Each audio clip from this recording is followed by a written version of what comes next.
A música tradicional volve á parroquia de Aguiño coa celebración da 9ª edición do Festival Sons, unha cita que se desenvolverá o vindeiro 27 de xuño e que contará coa actuación de 5 grupos.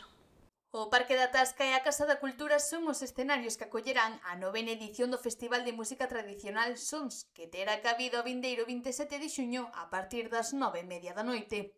Unha cita cultural promovida pola Asociación Francisco Lorenzo Mariño de Aguiño e que xa está consolidada no municipio ribeirense. A asociación fai moito tempo que tiña a intención de poder sacar este festival á rúa. Este festival se celebrou os 8 anos anteriores en interior, no Conservatorio de Aguiño, e este ano quixamos dar ese paso, ese salto de sacarlo ao exterior, e por primeira vez vai a ser, como antes ben dixo a concelleira Ana, no Parque da Tasca, agardando que teñamos bo tempo, utilizando tamén a Casa da Cultura Manuel Allaso de apoio logístico.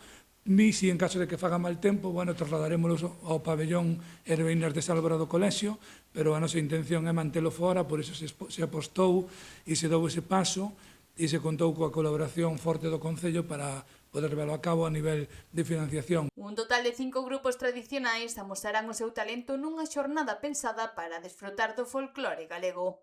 Eses outros grupos, a parte de Francisco Lorenzo Mariño, que van a intervir, son o grupo da Asociación de Chorimas de Queiruga.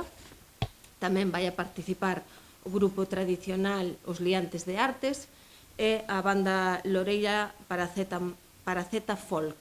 O grupo anfitrión será o de canto e percusión As Sete Linguas, que nos presentarán novidades na súa actuación. Nesta ocasión, o grupo anfitrión Sete Linguas, coa colaboración de Bailadela, presentarán un espectáculo novidoso, onde se recopilarán temas de todos estes anos e algunha que outra novidade.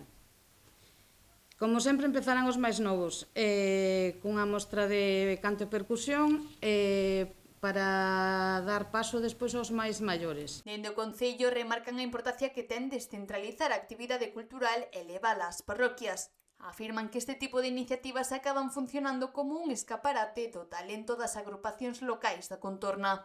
Vamos a ter un día de foliada, que ademais ao rematar vai haber unha foliada libre para todo o mundo, de música tradicional e música da nosa terra. Dende a organización invitan a veciñanza a asistir a este festival de música tradicional, así como a foliada libre que haberá ao remate das actuacións. Unha xornada que pon en alza o folclore galego.